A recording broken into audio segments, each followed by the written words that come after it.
Olá, amigos, amigas. Hoje eu gostaria de falar alguma coisa desse livro, um comentário, um resuminho, um livro fantástico, fantástico, fantástico.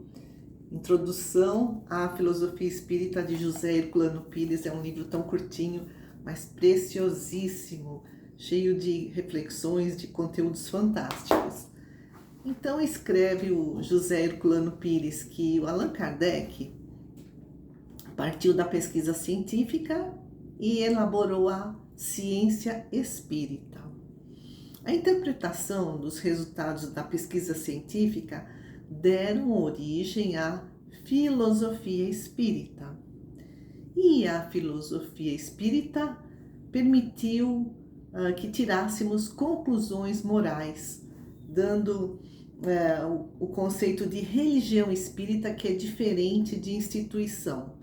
Religião no sentido de religação com Deus. Por isso que o Espiritismo tem esse tríplice aspecto: é ciência, é filosofia e é religião nesse sentido, né? Não de instituição, mas de religação, né? De sentimento, de religiosidade. E o Herculano Pires, hoje a gente vai falar sobre duas partes desse livro. A primeira parte chama Perfil da Filosofia Espírita, Introdução, e o Herculano Pires dá uma pinceladinha na história da filosofia, dizendo que quando o homem tomou consciência do mundo, né, de que existe o mundo, ele fez a primeira indagação: mas o que é esse mundo? E aí nasceu a filosofia. Depois vieram outras indagações sobre a vida, sobre ele mesmo, e todo esse conhecimento, essa cultura foi se acumulando e passando de geração para geração, e ou se manteve ou ficou adormecida e depois ressurgiu, como no caso da Renascença. E todo esse conhecimento que foi se acumulando com o tempo deu origem à tragédia da cultura. O que é tragédia da cultura? É quando o conhecimento chega num ponto tão, né, tão grande de acúmulo que extrapola a nossa capacidade de assimilação. E aí surge a fragmentação das especializações.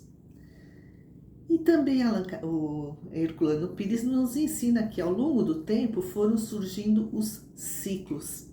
São as fases de desenvolvimento da cultura. Quando um ciclo se encerra, começa outro. Então nós tivemos muitos ciclos, né, ao longo da nossa história.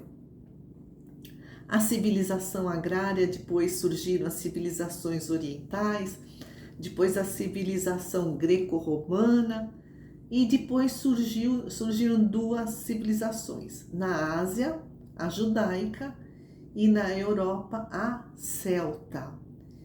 E depois surgiu uma síntese, a síntese cristã, que minou o Império Romano, mas encontrou ressonância na cultura celta. Por isso que a civilização cristã, sendo uma síntese, está impregnada de resíduos greco-romanos e judaicos. E o Herculano Pires escreve que, né, as sementes do druidismo, né, o druidismo é a cultura celta que acontecia lá na Gália, na Europa. Então as sementes do druidismo aguardavam no chão da Europa o momento propício à sua germinação. E coube a Allan Kardec é o nome druida, revelar a sintonia celta-cristã e anunciar o nascimento de um novo ciclo. Então, depois da síntese da igreja cristã, surge um novo ciclo, que é a terceira revelação. E, lógico, né, Allan Kardec, para trazer toda essa novidade, foi muito rejeitado pela cultura dominante do século XIX, assim como Jesus, em sua época, mas ele enfrentou as oposições dos poderosos e elaborou os fundamentos da doutrina espírita, apoiado por esse tríplice aspecto: ciência, filosofia e religião. O Herculano Pires nos ensina que esse novo ciclo que surgiu, a doutrina espírita, é o resultado de todo o processo histórico do pensamento ou da razão. E aí a gente vai para o segundo capítulo, que se chama do indivíduo como representação coletiva. Então, o que é isso? Cada indivíduo é uma peça na engrenagem social. Cada indivíduo é guiado por forças socioculturais, pelo meio, pelo contexto. Alguns se destacam e se tornam guias, chefes, líderes. São os representantes coletivos que fazem a sua transcendência horizontal, mas continuam sujeitos, continuam freados por essas forças socioculturais que são os condicionamentos sociais, os sistemas estabelecidos, as crenças vigentes, o contexto geral da tradição. E se eles quiserem se sobrepor a esses fatores, fazerem a transcendência vertical, nos ensina Herculano Pires, serão esmagados pela pressão da massa. Foi o que aconteceu com Sócrates, que foi condenado a beber veneno, e também com Jesus, que foi crucificado. E o Herculano mostra a trajetória histórica dos representantes de coletividades. Então, no passado havia a tribo. Na tribo havia dois poderes: o cacique, que tinha o poder humano, e o pajé, que tinha o poder espiritual. Com o tempo, esses dois poderes se fundiram e surgiu o Rei Deus, que é o soberano absoluto. Mas, ao mesmo tempo, surgia a reação dos profetas, dos oráculos, das pitonisas a esse abuso de poder. João Batista, que foi degolado por Herodes, o próprio Jesus, que foi crucificado. Escreve o Herculano Pires: os Messias eram os salvadores e ao mesmo tempo os vingadores, os que vinham salvar os humildes e castigar os poderosos. E a gente vê, o quanto foi esmagadora a reação tanto dos judeus como dos romanos em relação aos ensinos de Jesus. Mas tudo isso não foi suficiente para deter a marcha da evolução do homem. A igreja cristã acabou se transformando numa síntese entre o templo de Jerusalém e o Capitólio romano. O Herculano escreve: a cadeira de São Pedro, que é a do Papa, substituiu ao mesmo tempo a cadeira de Moisés e o trono de César. E no século IV, depois de Cristo, com o imperador Constantino I, Roma voltou a dominar o mundo, e nos séculos seguintes, ao longo da Idade Média, um novo mundo foi se fermentando numa dialética. É Herculano que nos ensina. Então, essa dialética, de um lado, a cultura egípcia, vem lá, daquela concepção de que os faraós são deuses, e a cultura indiana, onde o Buda é o iluminado, são deuses na Terra. Então, para a Igreja Católica, Jesus é o próprio Deus. E do outro lado dessa dialética está a cultura grega, que diz que o homem tem o seu valor, o homem tem uma essência divina, que Jesus é filho de Deus, assim como nós, todos nós somos filhos de Deus. Então essa foi se fermentando, essa dialética.